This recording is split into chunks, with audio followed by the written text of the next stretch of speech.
Donc bonjour à toutes et à tous, bonjour Hélène Frappa, bonjour Sylvain Pathieu. Voilà, vous êtes réunis tous les deux autour d'une rencontre intitulée La fin du monde et après.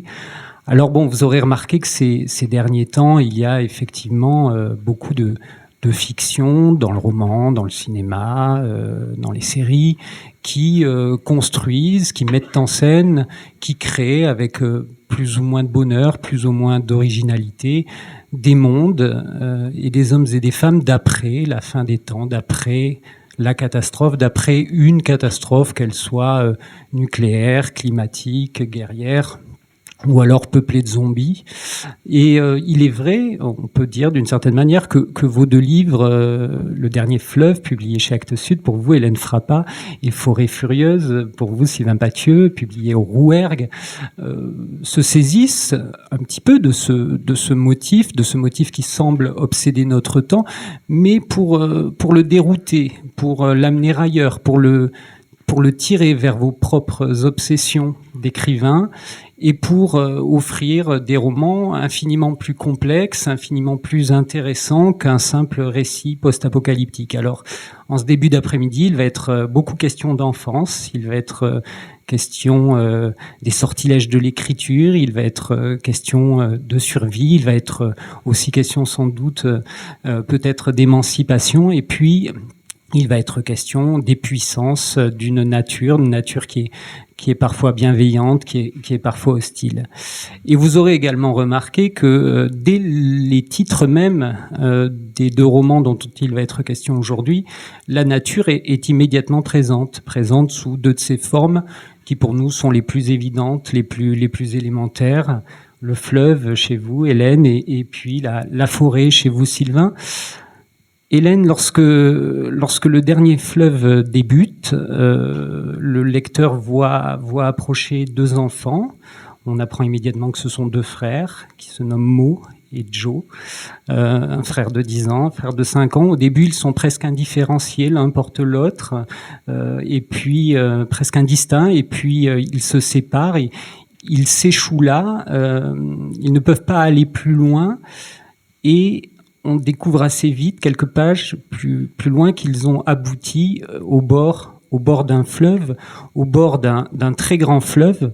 Je vais juste citer un passage qui arrive très très vite dans votre roman. C'est la découverte du fleuve. S'approcher du fleuve, c'était pénétrer dans un espace transparent, une matière vibrante comme l'air, un horizon au bord duquel le ciel pourtant glorieux pâlissait.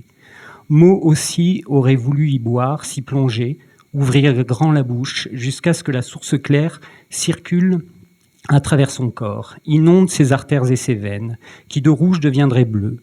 Tout son sang bleu, et sa peau, son squelette, son cœur, ses yeux, fondus en un fleuve plus léger que la terre, plus lourd que le ciel. Ce fleuve avec lequel va finir de se confondre tout votre roman, Hélène, d'où vient-il ? Est-ce que c'est un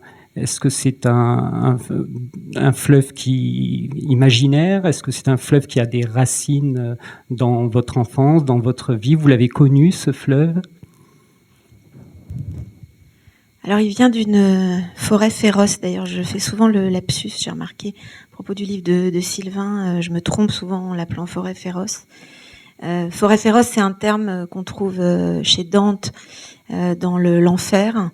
C'est cette forêt féroce dans laquelle le narrateur, au milieu de sa vie, va tomber. Et c'est la forêt féroce de mon enfance qu'on appelle le maquis. C'est-à-dire cette forêt très spécifique qui est en Corse et qui était celle de la région de ma mère dans le sud de la Corse où j'allais tous les étés, où il y avait, comme on disait, un fleuve. En fait, c'était un torrent. Il y a des torrents en Corse, mais on les appelle fleuves. Il y a cette manière de dire qu'on descend au fleuve. Et cette manière que j'ai pas, des années après, je me suis dit qu'il y avait une manière très mythologique finalement de nommer comme ça des paysages et des réalités plutôt, qui sont plutôt très rudes. Qui sont très rudes. Et donc ce fleuve, moi j'y ai passé plusieurs mois par an toute mon enfance. C'était la seule chose qu'il y avait à faire dans cette région complètement sauvage. Et ça m'a, je pense, oui, ça m'a complètement marqué. C'était le fleuve. Il se trouve qu'il y a quelques années, j'ai fait une résidence d'écrivain dans une classe de 4e d'un collège à la Courneuve, et j'avais choisi de travailler sur la peur. Et en fait, je connaissais pas les enfants, enfin les adolescents avec qui j'allais travailler quand j'ai choisi ce thème. Et l'été d'avant, j'étais en Corse. J'étais pas retournée en Corse pendant 20 ans, à la suite de l'enterrement de ma grand-mère, qui était comment dirais-je, enfin qui m'avait un peu impressionnée, qui était enfin comment dirais-je, d'une grande sauvagerie. Enfin, ces enterrements corses qui sont très impressionnants. Je sais pas comment dire ça, avec des pleureuses qui hurlent, etc. Bon. Et je me suis dit, bon, puisque je vais demander à ces enfants de faire un travail autour de la peur, je vais moi-même m'y livrer avant. Et comme la Corse est un territoire, la Corse est le seul territoire chamanique en Europe, officiellement. Officiellement un territoire catholique, mais en fait pas tant que ça. Et donc il y a beaucoup, c'est la peur, hein, c'est comme en Sicile en fait, c'est comme en Sardaigne. C'est vraiment c'est un territoire de peur, quoi. La peur, c'est le sentiment, c'est le premier sentiment, à plein d'égards, disons. Et il y a quelque chose, j'y avais pas pensé, mais un peu comme en Afrique parfois, des histoires qu'on raconte à des enfants, soi-disant pour les endormir, mais qui sont vraiment très effrayantes, quoi. Des histoires avec par exemple, des femmes qui se changent en animal, etc. Et donc j'ai commencé à recueillir des histoires de peur. Enfin, j'appelais ça des histoires de peur. Et voilà. Et c'est en recueillant ces histoires que je me suis rendu compte qu'il y avait ça tournait beaucoup autour de ce torrent, enfin ce fleuve, qui s'appelle le Taravo. Et puis ma mère a commencé à me raconter un peu des histoires de son enfance liées. Et je me suis rendu compte, en effet, qu'elle avait eu vraiment une enfance d'enfant sauvage, littéralement. C'est pas du tout une métaphore. Et qu'elle avait été nourrie, hein, littéralement. Enfin, c'était une sorte de horde d'enfants orphelins, complètement abandonnés à eux-mêmes, nourris par ce fleuve, hein, qui aurait pu les tuer plein de fois, qui est un fleuve très dangereux en même temps. Il y a beaucoup de gens qui meurent.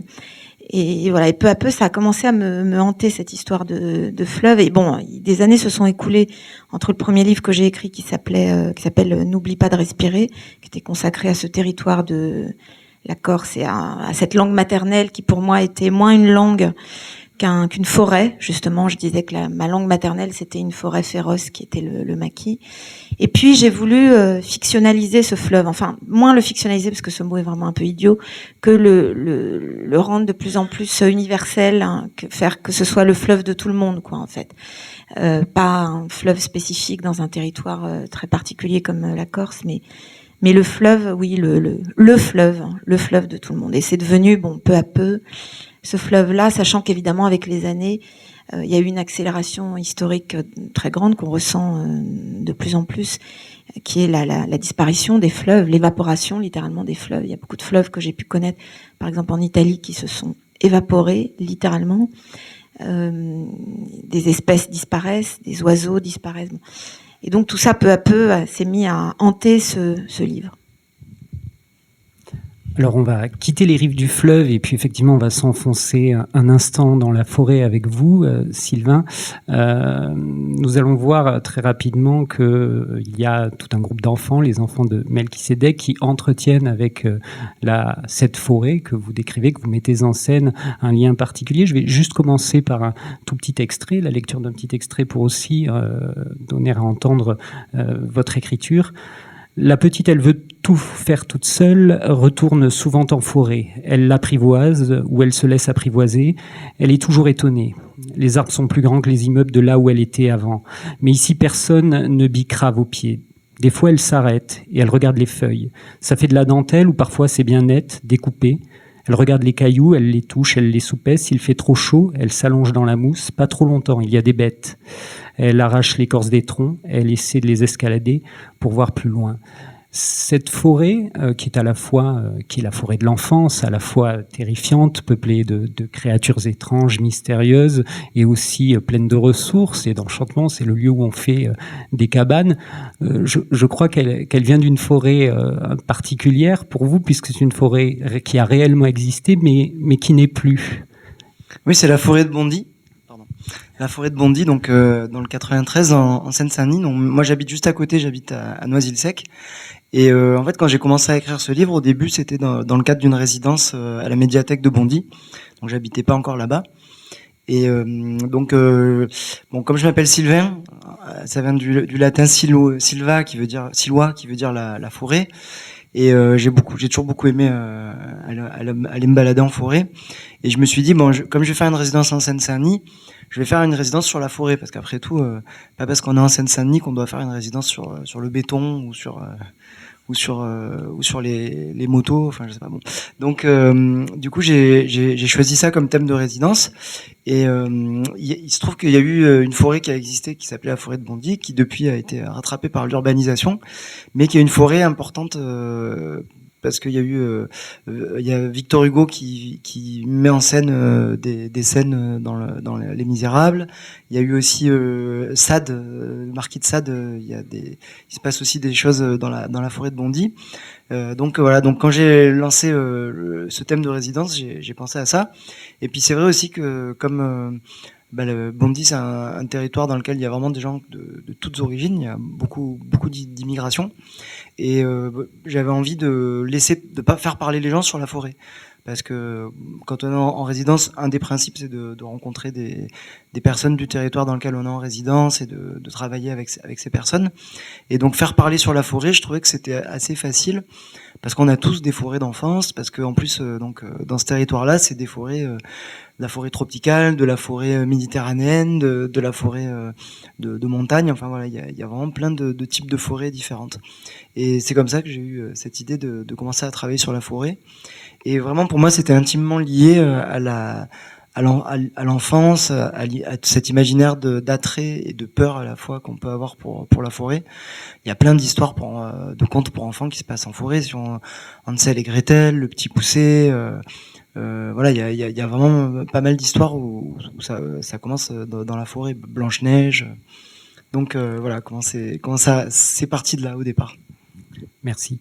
J'ai parlé, Hélène, de la fin du monde tout à l'heure, mais finalement, on n'en est pas si sûr que ça. Dans le dernier fleuve, qu'on soit après la fin du monde, on pourrait très bien être finalement au début des temps également, puisque vous avez vraiment choisi, peut-être est-ce l'écriture qui l'a choisi pour vous, de ne pas situer votre récit dans un temps particulier, dans un temps donné, ni même d'expliciter ce qui s'est déroulé avant. On ne sait pas grand-chose d'où viennent Mo et Joe, de ce qui leur est arrivé précédemment, avant d'arriver au bord du fleuve. Est-ce que c'était une volonté consciente au début de l'écriture du livre que de créer cet hors-temps littéraire qui est peut-être aussi celui de l'enfance ? Je sais pas si c'était une volonté, je m'en souviens plus. Enfin, je sais que j'avais quand même cette volonté de quitter un territoire dont j'avais une image assez précise et qui du coup ne pouvait pas être le territoire de tout le monde, donc était ce territoire corse. Et j'étais assez obsédée. Je pense que quand on lit un livre, enfin quel que soit le livre, il y a comment dire, il y a des bonnes questions qu'on peut se poser, ou des bonnes, il y a enfin je veux dire. Jean Renoir disait, ce sont les spectateurs qui finissent les films. Bon, je pense que ce sont les lecteurs qui finissent les films, c'est-à-dire il faut laisser au lecteur une liberté pour que tout soit pas clos.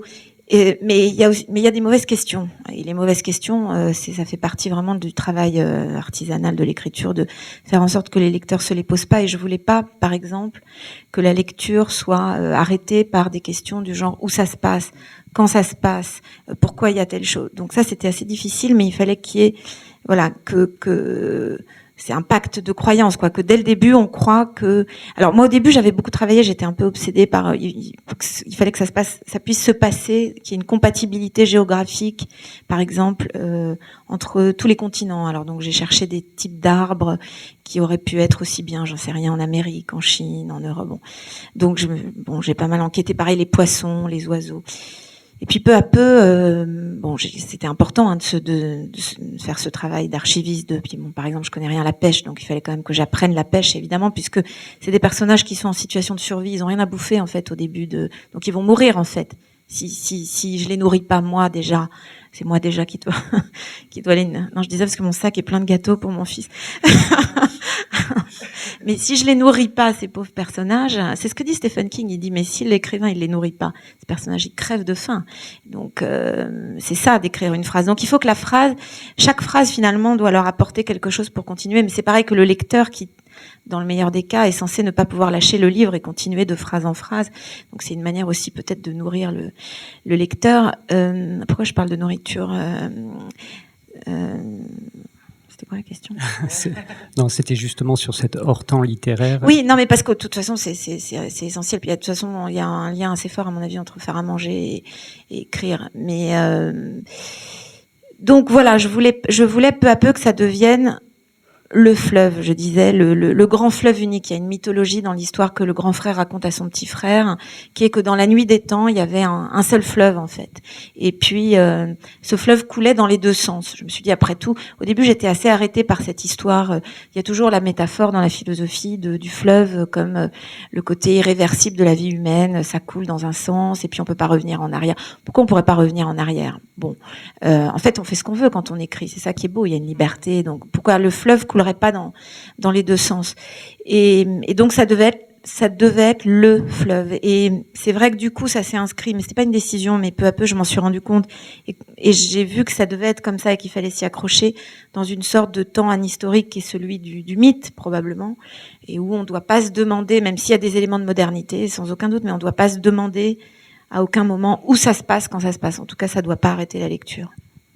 Merci. Alors que chez vous, Sylvain, alors l'histoire ne s'est pas arrêtée. L'histoire est très présente et elle est même fracassante dans Forêt furieuse, puisque, bon, effectivement, comme chez Hélène, on ne sait pas ce qui s'est produit avant. On ne sait pas trop pourquoi ces enfants sont accueillis dans une institution. On ne sait pas trop la situation géopolitique qui a présidé à cet effondrement politique et social et à ce chaos qui semble régner. Et pourtant, l'histoire ne s'arrête pas là. Même la lutte des classes, d'ailleurs, ne s'arrête pas là. Je sais que vous en avez parlé récemment dans l'Humanité, justement. Voilà, vous avez créé un roman fortement historique. Il y avait cette volonté de jouer avec le genre du roman historique, de créer une mythologie du roman d'histoire. Je vais vous raconter une histoire. En fait, en 2000-2001, j'ai passé l'agrégation d'histoire. Et à l'époque, j'étais auditeur libre à Normal Sup à Lyon. Et j'ai rencontré un ami qui était auditeur libre comme moi, donc ça nous a rapprochés parce qu'on n'était pas normaliens, on était admis juste pour une année pour passer l'agrégation. Donc et puis on était un peu coiffés pareil à l'époque, on avait les cheveux un peu en pétard, on avait une boucle d'oreille dans le lobe supérieur de l'oreille, on dénotait un peu quoi. On était tous les deux pour l'Olympique de Marseille, on aimait le foot. Voilà, donc c'était un peu particulier. Et cette année-là, au programme, il y avait les relations entre les pays d'islam et le monde latin au Moyen Âge. Et donc on avait lu un auteur par exemple qui s'appelait Oussama Ibn Munkid, qui racontait ses relations avec les chrétiens. Les chrétiens le dégoûtaient un peu parce qu'il s'épilait pas. Et puis un chrétien qui lui avait proposé de prendre son fils pour qu'il aille vivre en France pendant quelques temps, et il avait refusé. Il était complètement horrifié qu'on puisse lui proposer ça. Et puis il y avait des histoires de djihad, il y avait des histoires de croisade, il y avait tout ça. Et puis j'ai eu l'agrégation et je suis monté à Paris quelques mois après. Je suis monté à Paris le 9 septembre 2001. Et 2 jours après, il y avait les attentats du 11 septembre. Et il y avait un autre Oussama, pas Ibn Munkid, mais Ben Laden, qui avait lancé des avions sur des tours. Et plusieurs années après encore, cet ami Mathieu, que j'avais rencontré Normal Sup, avec qui on était restés amis, on avait un enfant du même âge, il est mort au Bataclan. Et il a été tué par des gens qui se réclamaient du djihad. Et du coup, j'ai eu cette impression bizarre que ce sur quoi j'avais travaillé, sur le Moyen-Âge, sur des choses qui étaient très historiques, ça devenait réel. Et qu'il y avait un mélange entre ces archaïsmes, ce qui nous paraissait, nous, quand on était étudiants et qu'on passait l'agrégation et qu'on étudiait ça nous paraissait comme des archaïsmes. et ce qui se passe en ce moment, où c'est pas du tout archaïque pour certaines personnes, et où même ils utilisent à plein tout ce qui est le plus moderne possible, les réseaux sociaux, les armes, etc. Ils utilisent tout ça pour faire de la une propagande et une action djihadiste. Et ils ont une revue qui est très belle, qui s'appelle Dabik, qui est sur papier glacé et qui on dirait c'est un peu genre glamour, mais pour djihadistes. Donc en fait, en pensant à ça, je me dis que mon livre, je sais pas si c'est vraiment un livre historique. C'est-à-dire qu'en fait, c'est l'histoire elle-même qui fracasse la réalité et qui pénètre dans la réalité et qui fait que des choses qu'on croyait complètement enfouies dans le passé, elles sont encore là, elles ressurgissent. Alors bien sûr, c'est différent, c'est pas anhistorique, mais et donc quand j'ai fait mon livre, j'ai voulu que ce soit un temps où on sait pas exactement où on est, mais parce que nous aussi, on est un peu dévariés en ce moment par ce qui se passe. Quand on voit, par exemple, même ce qui se passe, ne serait-ce qu'au niveau des réformes sur les retraites et tout ça, on ne sait pas si on est maintenant ou si on revient au 19e siècle. Donc, dans mon travail, j'ai mêlé ça, j'ai mêlé le djihadisme, donc vraiment quelque chose qui est à la fois archaïque et moderne, les enfants sauvages, et la guerre des demoiselles. Donc la guerre des demoiselles, c'est un conflit social qui a eu lieu au 19e siècle en Ariège, où il y avait des bergers qui se déguisaient en femmes, qui se mettaient des robes, qui se noircissaient le visage avec de la suie, et qui allaient tabasser les gardes forestiers. Parce que les gardes forestiers, à cause d'une législation royale, leur interdisaient d'utiliser la forêt comme ils avaient l'habitude de le faire. Et pendant que j'écrivais mon livre, il y a eu la crise des gilets jaunes, et je me suis dit, mais c'était un peu les gilets jaunes de l'époque. Donc en fait, je cherche pas à faire un roman historique, mais je suis nourri par un imaginaire. Par cet imaginaire du djihadisme, par cet imaginaire de l'histoire, parce que comme je suis historien, du coup, c'est un imaginaire avec lequel je travaille. Par cet imaginaire des enfants, parce que j'ai mes enfants, parce que je vois ce qui se passe en Syrie, où il y a des enfants soldats qui sont brigadés. Là, il y a un documentaire sur Arte où on voit une famille de salafistes, de djihadistes en Syrie, où ils élèvent leurs enfants. On voit comment ils élèvent les enfants. Et donc, quand j'écris un livre, en fait, moi, je suis habité par mon livre et je suis habité par tout ce qui se passe autour de moi. Et ça s'aspire et ça ressort dans le livre. Et voilà, donc ça fait un truc un peu hybride, un peu bizarre. Je trouve que cet imaginaire des enfants dont vient de parler Sylvain Pathieu, il est évidemment très, très présent dans vos deux livres.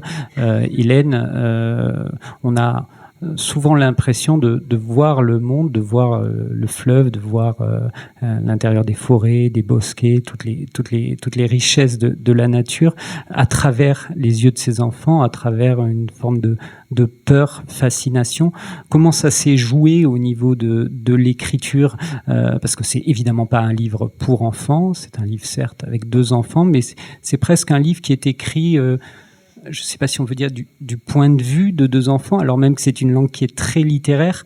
Comment ça s'est produit, construit ? En fait, ça a été, je m'en suis rendu compte peu à peu, c'est-à-dire que une grande part, une part énorme du travail d'écriture, je sais pas, 90% du travail d'écriture consiste à relire et à choisir, à couper en fait, à trancher, à retrancher, à enlever, enfin pour moi en tout cas. Et je me rendais compte au bout d'un moment, même si pour le coup, je pense que l'écriture a à voir avec quelque chose qui est un peu proche de quand les enfants quand ils jouent et ils font comme ça, vous savez, quand par exemple ils jouent à cache-cache mais qu'ils trichent à moitié. Donc d'un côté ils veulent pas regarder, d'un autre côté ils voient un peu. Donc il faut pas trop savoir ce qu'on fait, mais il faut avoir une petite idée quand même, mais sans complètement savoir. Mais le fait est qu'à force de relire, je me rendais compte qu'il y avait quand même, au bout d'un moment, je voyais qu'il y avait des mots qui marchaient pas en fait, qu'il fallait enlever, qui n'étaient pas du tout des mots que j'aurais enlevés dans d'autres livres, mais qui là n'avait pas droit de citer en quelque sorte dans ce livre. Et donc ça a commencé à me tourner un peu dans la tête et peu à peu j'ai fini par comprendre un peu de quoi il s'agissait, qu'effectivement c'était écrit à hauteur d'enfant. Alors pas du tout, rien à voir avec effectivement un livre pour enfants, c'est pas du tout la question, mais à cette hauteur-là, et qui fait qu'il y a comment dire, il y a un seul mot qui peut marcher. Il n'y en a pas 2 en fait, il y en a un Donc c'est beaucoup plus difficile, hein, d'une certaine manière. C'est presque un test, on pourrait dire, d'écriture, parce que c'est le test de la justesse, pour le dire en un mot. C'est-à-dire qu'on peut pas tricher, ça peut pas être bidon, ça peut pas. Et il faut que ça soit le bon sentiment. Hein. Il y a des mots. Voilà, des mots que j'aurais pas mis dans un autre livre, mais qui apparaissent, qui sont pas du tout des mots plus simples d'ailleurs. Hein, c'est pas la question, mais pas. Si on pense, par exemple, je pensais à un film comme auquel j'avais pas du tout pensé en l'écrivant, à part à la fin, alors que c'est évident que c'est inspiré par ce film que j'avais beaucoup vu et qui m'a beaucoup marqué, qui est La Nuit du chasseur. Par exemple, dans La Nuit du chasseur, qui raconte qui raconte une enfance martyre, en fait, au moment de la Grande Dépression, 2 enfants, enfin un grand frère et une petite sœur, qui se retrouvent orphelins et en possession d'un trésor et qui vont être pourchassés par un ogre qui veut leur peau après avoir assassiné leur mère. Et donc ils sont recueillis par un fleuve. C'est Moïse. Bon, mon histoire, elle s'inspire un peu de Moïse aussi. J'aurais été bouleversée par le personnage de Moïse. Cette sorte de bébé persécuté qui est soi-disant un symbole de puissance dans une religion, mais qui est un symbole de puissance complètement impuissant parce qu'il est bègue, hein, il bègue Moïse, il bégaye, donc il est pas à l'aise dans la langue en fait. Il a quelque chose dans le langage comme ça que j'ai toujours trouvé assez bouleversant. Et donc ces 2 petits Moïse, comme s'ils avaient été 2 dans La Nuit du chasseur, descendent ce fleuve. Et par exemple, à un moment, il y a un plan sur une grenouille, et la grenouille, elle est énorme. Elle est énorme. C'est-à-dire, et pourquoi elle est énorme? Parce qu'elle est vue par eux, en fait. C'est-à-dire qu'elle est beaucoup plus grande que dans un regard d'adulte. Et tout est comme ça, en fait. Et quand on voit la nuit, par exemple, les ombres dans la nuit, tout est vu avec ce regard où les sentiments ne sont pas les mêmes, où la peur peut tout envahir, et où en même temps, c'est le temps de la première fois, à chaque fois. Donc c'est le temps de la première fois, ça veut dire qu'il faut vraiment redonner une acuité à toute expérience. Hein. Je cite une phrase de Thoreau au début du livre qui dit « Tout enfant recommence le monde ». Donc ça, idéalement, il faudrait que chaque phrase dans un livre recommence le monde et que chaque livre recommence le monde. Mais d'une certaine manière, c'est à ça que convoque l'enfance, en fait, à cette expérience-là qui est de revenir en deçà en deçà de ce qui a été tellement regardé qu'on ne le voit plus. Hein. Comme oui. Enfin, c'est ça à voir avec, on pourrait dire, le sentiment amoureux, qui est à la base de l'écriture. Hein, c'est la même chose. Hein, c'est-à-dire, je veux dire, être amoureux, écrire, il n'y a aucune différence. C'est-à-dire, c'est cette idée précisément de regarder quelque chose, quelqu'un, pour la première fois. Puis à un moment, quand ça devient usé, quand ça devient banal, ça veut dire que le sentiment a disparu, que ça marche plus. Mais l'enfance nous oblige à revenir à ce moment-là, en fait, de l'enchantement. Et justement, sur cet émerveillement de la première fois, je vais juste lire un passage qui montre bien l'émerveillement de Mo et Joe devant la découverte de la nature. Ils suivirent vives à travers champs, les feuilles pointues des maïs chatouillaient leurs mollets, soudain les rangées vert tendres s'interrompirent et ce fut une explosion de couleurs. Au pied de la rivière, les grelots roses des radis, les pompons violets des fleurs d'ail, les fans dentelés des carottes, les touffes d'oseille et de blettes se déployaient à l'ombre mauve, rouge et jaune des jacinthes, des tulipes, des capucines et des narcisses. Ça donnait envie de se précipiter pour dévorer les salades et les choux, mais Mo retint son frère par le bras. Et il y a une forme d'enthousiasme de l'enfance et de la nomination aussi, du fait de nommer les noms, qui est aussi le plaisir de l'écrivain. Oui, d'ailleurs, après, il y a un passage, je me souviens, parce que quand j'écrivais, ça m'avait marqué, justement, par rapport à ce que je disais là, techniquement, que du coup, le grand frère comprend pas pourquoi cette enfant qui les a conduits là ne cultive pas elle-même son potager, et elle lui dit que les légumes volés ont meilleur goût. Bon. Ça me paraissait évident en le disant d'une certaine manière, ça, que ce qu'on vole en général, ça pas, comment dire, oui, ça n'a pas le même goût, ça pas, voilà. Peut-être ça tient pas aussi chaud, un pull qu'on a volé qu'un pull qu'on n'a pas volé, j'en sais rien. Enfin, en tout cas, ce truc du vol, là, je me disais, voilà, ça c'est un truc qu'un enfant pourrait se dire. Alors Sylvain, Hélène vient de dire qu'elle se posait là. Sachant qu'évidemment les écrivains sont des voleurs, par exemple, c'est notre boulot toute la journée. elle se posait la question de mots à ôter, de mots qui ne pouvaient pas convenir à hauteur d'enfant. Vous aussi, vous avez, dans Forêt Furieuse, été amené à créer une langue qui est, pour reprendre les mots d'Hélène Frappat, à hauteur d'enfant, qui est une langue très particulière, très métissée d'une certaine manière, qui mélange et amalgame des registres, des influences, des origines assez différentes.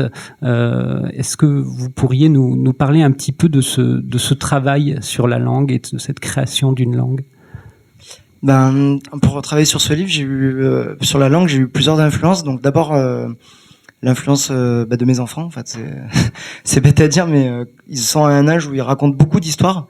Et la manière dont les enfants racontent des histoires, c'est assez fascinant parce que des fois c'est assez scandé, c'est assez répétitif.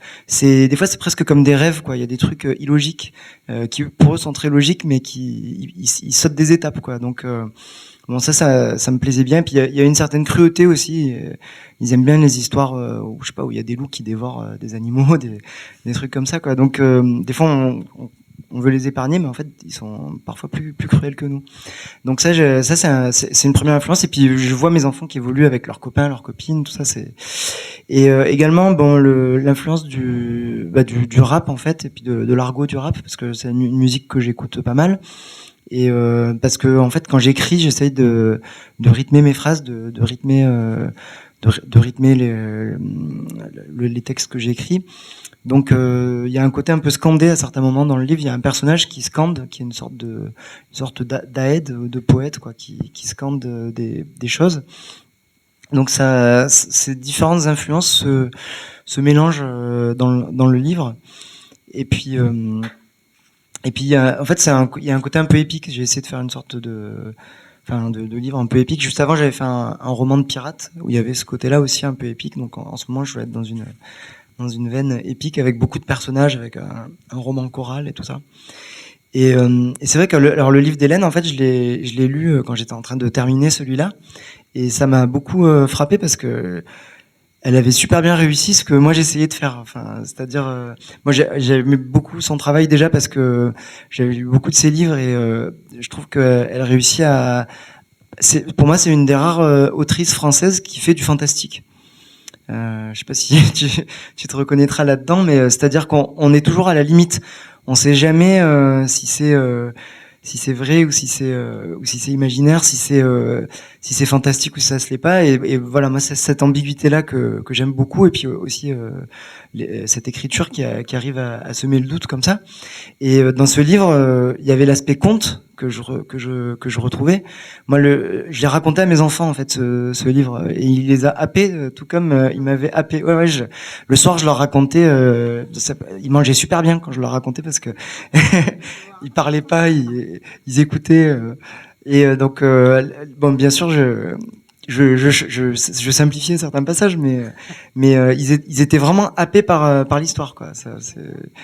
Et donc il y avait ce côté conte qui me semblait hyper bien réussi, mais il y avait aussi un côté un peu philosophique, un peu un autre niveau de lecture que je trouvais hyper intéressant. Et d'ailleurs dans mon livre il y a une scène de fleuve, de baignade dans la rivière. En fait, je voulais écrire une scène de baignade dans la rivière parce que quand j'ai écrit le livre, comme c'était un livre avec des enfants, je m'étais dit, je vais avoir des passages obligés. Bon, quand j'avais écrit mon livre de pirate, je m'étais dit, à un moment donné, il faudra qu'il y ait un combat à l'épée, il faudra qu'il y ait un prisonnier qui est poussé sur une planche et qui soit jeté à l'eau. Parce que ce qui est intéressant, c'est de se jeter des défis comme ça. C'est-à-dire qu'il y a eu plein de livres avec des enfants, il y a eu plein de livres avec des pirates, mais comment faire pour écrire ça de manière contemporaine? Donc pour écrire la même chose, mais avec des mots d'aujourd'hui.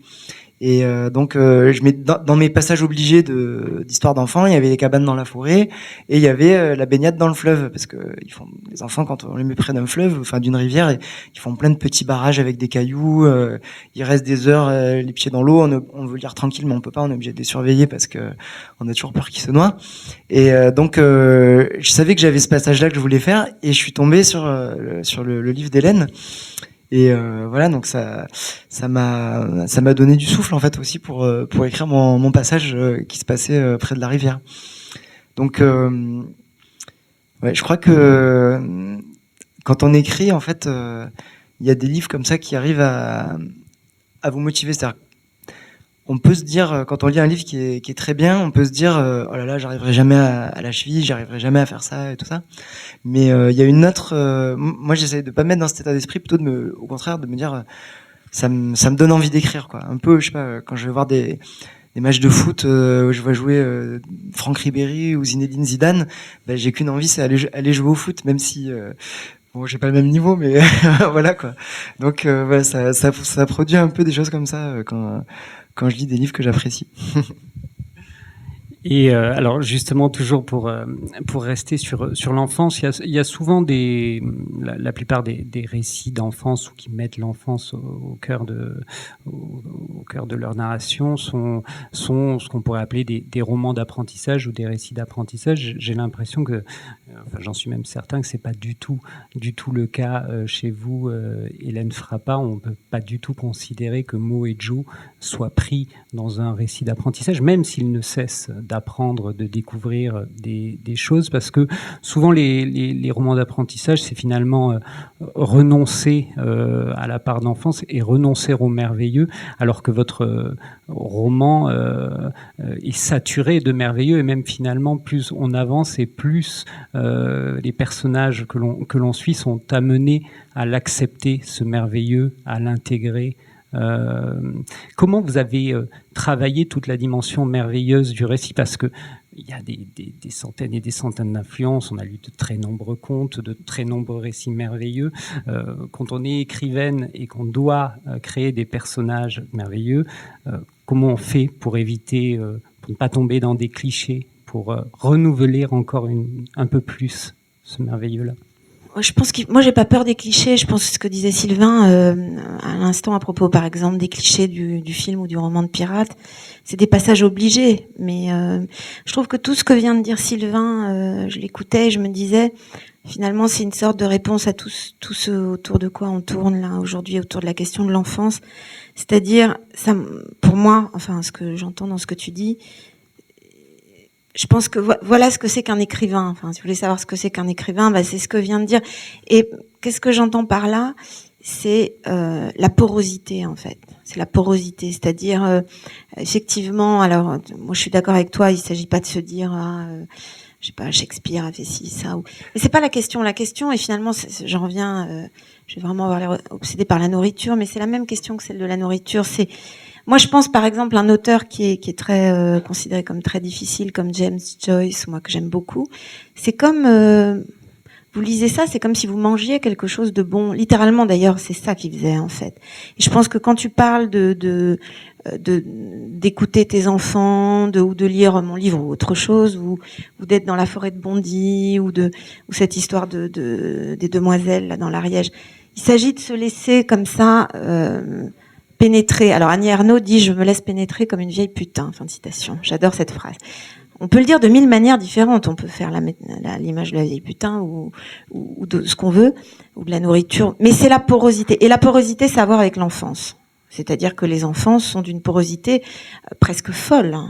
Enfin, on peut enlever le presque. Hein. Et d'ailleurs, c'est ça qui est leur puissance et en même temps leur impuissance absolue et leur vulnérabilité absolue. Cette porosité, assez, comment dire, en même temps prime sautière. Enfin, ils peuvent changer de porosité en 5 minutes, hein, en 5 secondes. Mais voilà, donc ça a à voir avec ça. Et donc moi, c'est comme ça que j'ai écrit. Voilà, c'est la réponse à la question. C'est-à-dire que là, ce livre-là, je l'ai écrit d'une manière assez particulière. Un jour, j'ai entendu un écrivain américain que publie mon éditrice, qui s'appelle Peter Heller, qui a écrit quelques très beaux livres qui se passent. La constellation du chien, par exemple, d'ailleurs au bord d'une rivière, enfin qui vit dans des grands paysages américains. Et il disait un truc et je me suis dit tiens c'est marrant, c'est exactement comme ça que j'ai écrit Le Dernier Fleuve. En fait, moi j'habite à Paris. La plupart du temps, je dois, disons, gagner ma vie. Enfin, je vais faire toutes sortes de trucs qui font que je peux pas tellement passer ma vie ni aller voyager au bord des fleuves et tout. Alors aller dans des endroits où il y a des arbres où j'aimerais aller. Donc j'ai fait. J'y suis allée, mais dans ma tête, en fait. Donc je descendais au bord de ce fleuve et je regardais littéralement ce qui s'y passait. J'ai fait comme ça. Mais c'est vraiment, c'est une transe en fait. Hein. Il y a un côté, moi j'appellerais ça une sorte de transe. Savoir, c'est pareil que ce que font les musiciens, hein, par exemple. Quand je parlais des musiciens, j'ai l'impression que je fais pareil que ce qu'ils font. Enfin, ils en parlent pas de la même manière, mais enfin ils en parlent aussi de la même manière, mais voilà. Donc allez dans ce lieu et vraiment vous y baignez en fait. Moi, j'ai pas besoin de voyager personnellement. Parce que je le fais dans ma tête, donc je le fais pour de vrai dans ma tête. Je veux dire, j'y vais. D'ailleurs, dans une histoire là je suis en train de finir un roman, il y a une histoire comme ça où un personnage elle arrive plus à nager. Bon, enfin bref, elle va en Cornouailles dans sa tête et elle réapprend à nager dans cette eau où elle ne va pas. Mais c'est pareil en fait. Donc et ça c'est pareil qu'effectivement que les jeux des enfants où ils y sont pour de vrai. Quand ils jouent, les enfants, on a l'impression que c'est des somnambules. Vous savez, souvent on dit il faut pas réveiller les somnambules parce que si on les réveille, par exemple, ils vont tomber du toit, etc. Quand les enfants jouent, on a l'impression que c'est une question de vie ou de mort en fait le jeu. Le jeu, c'est une question de vie ou de mort. Sinon, c'est nul. Hein. Sinon, c'est bidon. Ça, c'est mon avis. Donc le jeu, c'est une question de vie ou de mort ou c'est pas du jeu. Après, ça peut s'interrompre en 2 secondes. On peut arrêter le jeu. Et les règles changent. Voilà, mais c'est ça l'écriture en fait. Donc le truc, c'était descendre au bord de ce fleuve, et puis le fleuve allait me dire, il allait m'envoûter en fait, il allait peut-être me noyer, mais me montrer. Il fallait aller au bout du truc, y compris de ce qui n'était pas. Il y a des passages obligés, effectivement. Alors, je sais pas si c'est un récit d'apprentissage, mais il y a quand même, c'est scandé, ils grandissent. Savoir avec les saisons. Alors, les saisons, à un moment, elles se perturbent un peu, le temps devient un peu, s'accélère. Bon. Mais ils grandissent. Il y a des choses qui ont à voir avec. Ils poussent comme du chien-dent, mais ils poussent ou ils grandissent. Donc. Joe évolue d'ailleurs dans sa relation à Mo. Oui, la relation des 2 frères évolue beaucoup. Ils vont, comment dire, faire l'expérience de toutes les expériences fondamentales que font les êtres humains, à commencer par celle de la perte, de la séparation, de la mort d'un animal. Enfin, il y a plusieurs animaux qui meurent, de la trahison d'un ami. Qu'est-ce qui se passe quand un ami vous trahit et que le monde littéralement s'écroule, de la peur, d'apprivoiser cette peur et de voir que peut-être une figure qu'on avait vue terrifiante ne l'est pas tant que ça, de l'école d'une certaine manière, de la bienveillance aussi à travers certaines figures, bon, de la pêche, et puis des humeurs de ce fleuve qui est cette grande créature dont il faut essayer de comprendre les humeurs très très changeantes. Merci. Vous la faites vôtre aussi, cette définition que vient de donner Hélène de l'écriture comme une transe, une forme d'incantation, et non pas comme le fruit d'intention. Et est-ce que d'une certaine manière, on peut aussi voir la prégnance, la permanence dans tout votre récit des vieux textes bibliques, coraniques, religieux, mais aussi mythologiques, comme un signe de cette vision de l'écriture? Ouais, je suis d'accord. Enfin, l'idée de porosité, l'idée de transe aussi, puis il faut ça parce que c'est vrai que moi j'ai pas beaucoup de temps pour écrire, donc quand j'écris, il faut que je sois vraiment habité par ce que je fais, quoi. Et donc cette idée de la transe, ça permet de se concentrer, ça permet de sortir de soi, de sortir le texte, quoi. Donc ça me plaît bien. Et c'est vrai que il y a quand même de l'intention, je pense, mais disons que des fois les intentions nous échappent, enfin, où on en a au début et puis on se rend compte que c'est pas celle-là qui arrive. Mais c'est vrai que pour ce texte-là, pour les pirates, j'avais beaucoup lu la Bible parce que il y avait un côté un peu, enfin, j'aime bien les prophètes, les trucs comme ça. Et puis j'aime bien le texte de Nouveau Testament parce que je trouve que c'est assez beau littérairement, quoi. Et là, donc pour celui-là, j'ai beaucoup lu le Coran. Donc c'est vraiment très difficile à lire le Coran parce que c'est dans la Bible, il y a un aspect chronologique, un aspect narratif qui n'y a pas du tout dans le Coran. Le Coran, c'est vraiment des sourates, on a l'impression qu'elles ont rien à voir les unes avec les autres. Donc en fait, j'ai lu non seulement j'ai lu le Coran, mais j'ai lu aussi des livres sur le Coran d'historiens, d'anthropologues qui expliquaient comment il fallait le lire, en fait. Et puis parce que moi je parle pas l'arabe, je lis pas l'arabe, donc il fallait aussi il y a des controverses sur les traductions, tout ça, donc je lisais ça.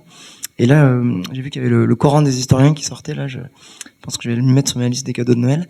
Et donc voilà, donc ça, là c'est pareil dans le Coran. Ce qui me plaisait, bon, moi je suis pas du tout religieux, quoi. Donc je suis pas croyant. Donc ce qui me plaisait, c'était tout le souffle qu'il peut y avoir dans le texte, certaines images qu'il y a aussi, parce que c'est un texte qui est né dans une société dans le désert, quoi, en partie de bédouins et tout ça, donc de tribus. Donc il y a vraiment des aspects matériels très forts, très précis, qu'on trouve dans le texte, qui aujourd'hui ne veulent plus rien dire pour nous, parce que on vit plus du tout dans la même société, mais qui sont très beaux. Et je trouve que moi j'aime bien en fait quand des écrivains s'emparent d'un univers très précis et qu'ils utilisent le vocabulaire, qu'ils utilisent des détails, des mots. Je trouve que ça donne des choses très belles. Et c'est vrai que je trouve ça en fait dans les textes religieux, c'est que comme c'est des textes qui sont en partie sacrés, encore plus le Coran que la Bible, puisque c'est censé avoir été directement dicté par Dieu. On a ces traces en fait, ces traces matérielles de sociétés qui ne sont plus. Et moi, c'est quelque chose qui me touche beaucoup. Et voilà, donc il y a un passage en fait au milieu du livre où il y a un personnage qui raconte l'histoire des trois principales religions monothéistes et qui les résume en quelques pages. Scandé d'ailleurs. Voilà, ouais, qui résume ça en quelques pages. Et c'est vrai que je trouve ça vraiment passionnant, l'histoire des religions. Et je reste une minute avec vous, Sylvain, sur la question justement de l'apprentissage. Hélène a dit qu'effectivement, Mo et Joe apprennent des choses, découvrent des choses. Chez vous aussi, hein, ce groupe d'enfants dont on va quand même dire qu'il s'agit d'enfants qui, pour certains, sont très traumatisés, la plupart, enfin ils sont tous orphelins, certains sont même mutilés ou dans des états psychologiques et physiques compliqués. Ils s'arrangent d'ailleurs, hein, ils bricolent bien avec toutes ces blessures. Ils apprennent, ils sont à l'école, mais j'ai l'impression que leur apprentissage se fait plutôt hors cadre. Ils apprennent beaucoup plus finalement des uns des autres.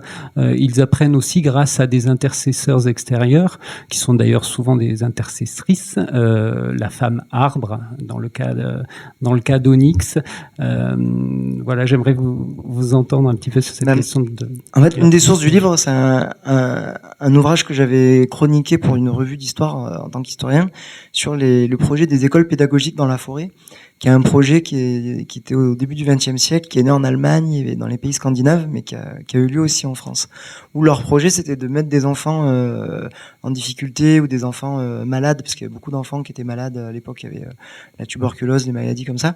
Donc, ils les mettaient dans la forêt avec des grandes baies vitrées. Ils essayaient de leur faire cours le maximum hors de la classe. Donc ça a été un vrai projet pédagogique. Et donc c'est aussi un des points de départ du livre de ça a excité mon imaginaire. Mais c'est vrai que je m'en suis un peu moqué, enfin pas volontairement, mais je me suis un peu détourné en fait. C'est-à-dire qu'en fait c'est le projet initial de la colonie, donc le lieu dans lequel se trouvent les enfants au début du livre. Mais en fait ça marche pas du tout. En fait ils sont autonomes, ils sont entre eux. Et je crois en effet que c'est plus qu'un récit d'initiation, c'est aussi un récit où on les voit qui grandissent en fait, et qui passent des étapes et qui grandissent petit à petit. Et puis d'un coup ils sont grands et c'est trop tard, l'enfance est terminée. Merci Sylvain. Je vois que l'heure tourne à une vitesse impressionnante et qu'il serait temps de vous permettre d'intervenir, de vous donner l'occasion de poser des questions à Hélène et Sylvain, ou de faire des remarques, mais bien sûr. Juste pour ajouter une chose sur cette histoire d'apprentissage, je crois pas qu'on lise des livres, hein, des romans pour être plus intelligent, par exemple. Ça, si quelqu'un vous dit ça, méfiez-vous, à mon avis, parce que, enfin, je veux dire, c'est pas ça la littérature. C'est-à-dire, la littérature, effectivement, dans le meilleur des cas, c'est une expérience au sens authentique du terme, qui signifie que entre le début de l'expérience et la fin de l'expérience, celui qui l'a faite n'est pas le même. Ça, c'est la définition d'une expérience. Et une fois qu'on l'a donnée, on se rend compte qu'on en fait peu d'expériences finalement au cours d'une journée ou même dans sa vie. C'est-à-dire de quelque chose qui vous modifie profondément, qui fait que voilà. Donc, je pense que dans le meilleur des cas, un livre, ça devrait être ça. Sinon, je vois pas l'intérêt même d'en écrire. Mais ça passe pas par le savoir, ça passe pas par l'intellect, ça passe pas par apprendre dans ce sens-là. C'est pour ça, tu disais, est-ce que c'est un roman d'apprentissage ? On pourrait dire oui, d'une certaine manière, mais par la manière qui est celle, à mon avis, par laquelle on apprend quelque chose sur soi et sur un soi en même temps qui est le soi de tout le monde en lisant un roman, qui est essentiellement, avant tout, la sensation et le sentiment. C'est comme ça que ça s'inscrit, qu'il se passe quelque chose dans un être humain. Parce que la matière du roman, c'est toujours l'être humain.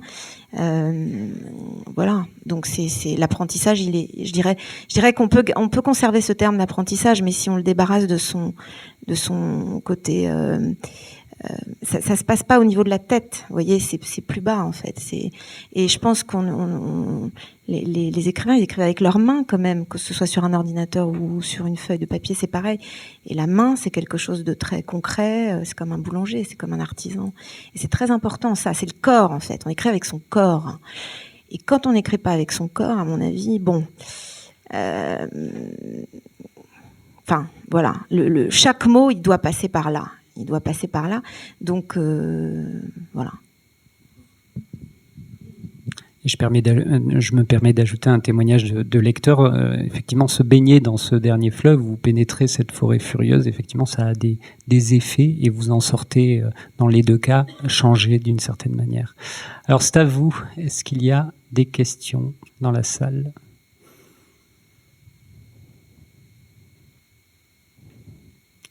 N'hésitez pas.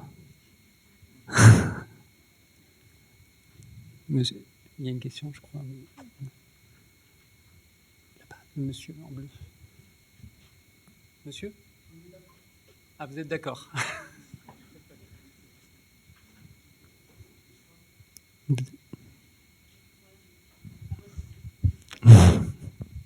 En fait, c'est pas vraiment une question par rapport à ce que vous venez de dire, mais c'est antérieur. Donc ça s'adresse à vous, Hélène Frappat. J'aimerais que vous reveniez sur ce lien entre l'écriture et la nourriture. J'aime bien. Enfin, personnellement, j'ai envie de vous entendre sur ça. Je pense que quand on observe des nourrissons, par exemple, on voit bien que la manière de manger et ensuite la manière de parler, il y a aucune différence en réalité dans aucune, ou de produire des sons, de chanter, de toute cette oralité-là et cette naissance des mots. Et si vous vous demandez une question qui paraît simple, mais je ne sais pas si chacun se demande quel est son mot préféré, par exemple. Récemment, j'avais demandé ça je devais faire leçon de littérature, j'ai demandé ça à un moment à des élèves et ils ont répondu le mot argent. Bon, je leur ai dit, mais c'est le mot argent, c'est-à-dire est-ce que c'est le mot lui-même? En fait, c'était pas le mot, c'était ce que le mot désignait. Moi, je m'en fous personnellement de ce que le mot désigne, parce que avant qu'il désigne quelque chose, quand j'écris, je veux dire, et même en général, avant qu'il désigne quelque chose, il a une sonorité. Est-ce que je disais, mais est-ce que vous auriez envie que quelqu'un vous chante ce mot le soir pour vous endormir, par exemple? Argent, argent, argent. Bon, finalement, non, ils le trouvaient plutôt moche, ce mot. Donc, c'était pas leur mot préféré. Donc, ça, c'est la même, vous voyez, c'est pareil. C'est-à-dire que c'est le goût du mot, il a une odeur, une saveur. Et ce qu'on apprend, par exemple, quand on se baigne dans une rivière, c'est quelle température a l'eau, comment la peau réagit, on apprend autant de choses sur soi de cette manière-là et sur qui on est ou enfin que par des considérations. J'ai rien contre l'abstraction, hein, du tout, c'est pas ce que je veux dire, mais là c'est autre chose pour moi. La question de la fiction. Donc voilà, ça a à voir avec ça. Et je vous dis, je me suis rendu compte dans ce livre où il était question très simplement d'enfants qui, si j'arrivais pas à leur trouver des moyens, et personnellement étant vivant dans une ville, et quand je veux manger, je vais dans un magasin pour acheter des trucs à manger et que je fais pas spécialement pousser mes légumes ni rien, je me suis dit, mais il faut que je sache comment ils vont faire, hein, et pas artificiellement. Je peux pas tricher parce que sinon ça allait être bidon. Donc, qu'est-ce qu'ils vont ramasser au bord de est-ce qu'ils vont pouvoir faire du feu, etc., etc. Et donc, chaque phrase elle-même devenait matière à ce qui allait les garder en vie. Et si j'arrivais à les garder en vie une page, ça faisait une journée de gagner, quoi, pour eux, en fait. Ça, il faut y croire parce que si moi j'y crois pas, il y a aucune raison que le lecteur y croie. Ça, c'est sûr. C'est-à-dire que si ma croyance elle est pas absolue, celle du lecteur n'existera pas. Donc du coup voilà. Et donc ça. Après, Après, faire à manger, il y a quelque chose d'instinctif. Enfin, si vous suivez pas particulièrement des recettes, etc. Moi, récemment, je me disais que les écrivains, c'était comme des chiens truffiers, un peu. Vous voyez, vous reniflez des trucs, vous reniflez. Et à un moment, vous sentez un truc. Vous sentez un truc. Quand je dis un truc, quelqu'un, quelque chose. Mais rien, ça peut être enfin rien n'est rien, mais un nuage dans le ciel, quelqu'un qui vous parle et qui dit un certain mot, mais qui prend une résonance où soudain, cette manière de dire ce mot, ce que dit ce mot, eh bien, il y a toute la vie de cette personne. Récemment, je relisais un roman sublime de Georges Simenon, qui est un de mes maîtres absolus dans l'écriture, et il disait cette chose, ça s'appelle Maigret et le corps sans tête. C'est vraiment un chef-d'œuvre. Et je me suis dit, ce truc évident, j'avais jamais pensé que Maigret, en fait, c'est Simenon en tant qu'écrivain. C'est évident, en fait, mais je me l'étais jamais dit. Juste, il se passe rien dans ce livre. Mais vraiment rigoureusement rien. Enfin, il y a quand même un corps qui est trouvé dans le canal Saint-Martin en morceaux, sans tête. À part ça, à partir de là, il ne se passe plus rien. Et en fait, Maigret, il va prendre comme il est complètement alcoolique. Mais enfin, c'est un mot idiot parce que c'est un jugement et quand on écrit, il faut pas porter de jugement, sinon ça réduit complètement le champ humain. Mais enfin, disons que dès 8h du matin, il va boire un coup au bar d'à côté, donc c'est ce qu'il fait. Et là, tout de suite, il rencontre une femme, qui est celle qui tient le bar. En fait, c'est elle, disons, pour résumer, la coupable. Donc on le sait tout de suite, on comprend tout de suite, il y a zéro suspense. À partir de là, il ne se passe rien. Sinon que, pendant tout le livre, ce commissaire, qui donc est l'écrivain, il a reniflé quelque chose chez cette femme. Pas qu'elle est coupable, hein, parce que d'ailleurs, le monde de Simenon, qui est un monde gris, n'est pas vraiment un monde où on est coupable ou innocent. Personne n'est innocent dans ce monde. Aucun être humain. Quelque chose. Et il est là, il s'accroche comme un animal. Et c'est ça l'écriture, c'est animal. C'est comme, vous regardez des animaux, vous savez beaucoup plus ce que c'est qu'un écrivain que si vous regardez un intellectuel. C'est vraiment, je le dis. Enfin, moi, je viens de la philosophie, hein, et je peux vous dire que j'en viens, mais j'adore la philosophie, mais j'ai dû l'abandonner peu à peu entièrement, sinon j'aurais jamais pu écrire des fictions. C'est vraiment. Et à la fin du livre, il dit cette phrase que je trouve sublime. Il regarde cette femme et il dit qu'à ce moment-là, Maigret, donc, il pouvait voir la petite fille qu'elle avait été. Fin de l'histoire. Clac. Et je me dis, voilà, ça c'est mon boulot. C'est ce que je fais toute la journée. C'est-à-dire que si je regarde quelqu'un et que je peux voir, par exemple, l'enfant, c'est un truc que je fais très souvent dans le métro, de regarder. Il y a des gens, vous pouvez voir tout de suite l'enfant, par exemple. C'est un exercice. Il m'arrive de donner des ateliers d'écriture. Je dis, faites ça comme exercice. Voilà, ça c'est un exercice. C'est un exercice d'empathie, en fait. Vous voyez, de porosité, c'est pareil. Et puis il y a des gens, vous pouvez pas du tout. Et ça veut pas dire que c'est bien ou mal. Hein. C'est ni vrai, ni faux, ni bien, ni mal. C'est pas le problème. La question, c'est ce que vous ressentez, vous voyez. Et donc, il y a cette animalité. D'ailleurs, Maigret, il mange beaucoup. Il y a des recettes, ça à voir. Et c'est pas un hasard, c'est pas un décor. C'est pas pour planter un décor avec un bœuf bourguignon, je sais pas quoi. Il y a longuement des recettes. Et puis, le moment où le plat brûle, par exemple, dans le livre, il y a un moment où le plat brûle. C'est un moment voilà. Mais il le fait, il a pas réfléchi, je veux dire. Sinon, il écrivait les livres en 6 jours. Donc, il n'avait pas le temps de réfléchir, vous voyez. Il y a quelque chose qui a à voir avec ça. Vous avez l'intégralité de finalement ce qui est l'essentiel quand même de la condition humaine, la nourriture, c'est-à-dire la survie, hein, sans laquelle, voilà, il n'y a pas de survie. Donc ça, je pense que ça a à voir avec la nécessité de l'écriture. Enfin, si ça a une nécessité. Merci.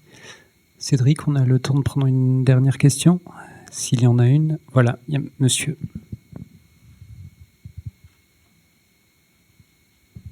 Oui, bonjour. Vous avez parlé plusieurs fois des recherches qui avaient été faites de documentation ou d'inspiration pour les livres. Est-ce que parfois cette recherche justement bloque pas l'écriture ou là c'est... En fait, moi, le fait de faire ces recherches, au contraire, ça permet de libérer l'écriture parce que moi, j'ai l'impression qu'au plus on connaît un domaine, quoi, au plus on est capable de s'en évader par la fantaisie. Je prends pour exemple, je sais pas, mais par exemple, quand je dis, j'aime bien les livres de Maëlys de Carangal, par exemple. Elle va partir, quand elle écrit Naissance d'un pont, par exemple, elle travaille sur un chantier, en plus, le bâtiment, en plus, la construction d'un pont, c'est pas le truc le plus sexy au départ, quoi. Et en fait, à partir de textes, de mots très techniques, très précis et tout, eh ben, elle fait un truc qui a beaucoup de souffle et beaucoup d'intérêt littéraire, quoi.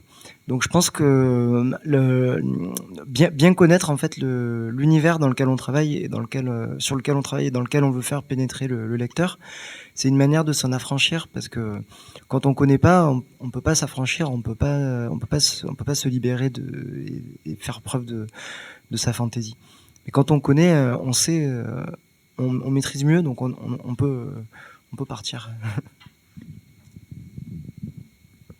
Oui, je suis d'accord, d'autant qu'il y a quand même il y a une éthique, hein, par ça. J'ai parlé de chiens truffiers, d'animaux et de maigret, et de bœufs bourguignons, mais il y a une éthique dans l'écriture. Par ailleurs, enfin, je pense, mais donc c'est vrai que moi, il y a quelques années, j'avais écrit un roman qui s'appelle Lady Hunt, où le personnage principal ne savait pas si elle avait hérité de la maladie de son père, qui s'appelle la chorée de Huntington.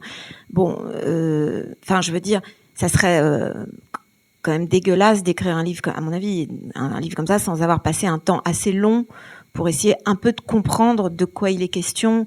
Et comme tu dis, alors après, c'est un jeu entre il faut que le travail se voit pas, en fait. C'est ça le truc. Il faut pas que ça se voit, en fait. Mais en effet, oui, le but c'est que ça se voit pas, en fait, à mon avis. Mais parfois ça se voit, je trouve, dans les livres. Mais il faut pas que ça se voit, mais il faut ce travail-là, effectivement, parce que sinon c'est une fausse liberté, en quelque sorte. Et puis ça fait partie enfin, je veux dire, je disais notre matière, à mon avis, enfin, en tout cas pour moi, la matière de la littérature. Il y a des écrivains qui vous diraient autre chose. Hein, je vous dis, c'est pas un discours de vérité, mais pour moi, la matière de la littérature, c'est la condition humaine. Voilà, la condition humaine. Donc il faut bosser un peu, je veux dire, à partir de là, ça demande aussi une enquête de cette empathie. Il y a une forme de magie, pour moi, c'est médiumnique, l'écriture, mais c'est médiumnique, mais en même temps il faut du boulot, c'est un boulot, cette concentration là, et puis il faut enquêter comme Maigret, il y a une dimension d'enquête, je pense, oui, bien sûr. Un truc que je fais à la fin de mes livres, je fais des remerciements qui sont un peu à rallonge, quoi. Et en fait, c'est pas que des remerciements, c'est aussi, j'explique un peu tous les trucs qui m'ont inspiré. Bon, en plus, celui-là, j'ai mis 4 ans à l'écrire, donc du coup, il y a 30 pages de remerciements, quoi. 20 pages. Mais, du coup, j'explique, en fait, je livre un peu pas les secrets, mais les ficelles, quoi. Mais c'est pas pour désenchanter le truc ou pour donner les ficelles, mais c'est aussi pour donner envie au lecteur d'aller vers d'autres pistes. Alors des pistes littéraires, mais aussi des pistes historiques ou techniques ou scientifiques, quoi. Puis bon, en fait, comme je suis historien, voilà, au départ, j'ai une sorte de déformation professionnelle où il faut citer ses sources. Merci beaucoup Hélène Frappat, merci Sylvain Pathieu. Vous allez pouvoir les retrouver maintenant, je crois, en signature quelque temps sur les stands des librairies en dessous, sous la tente. Et merci à toutes et à tous.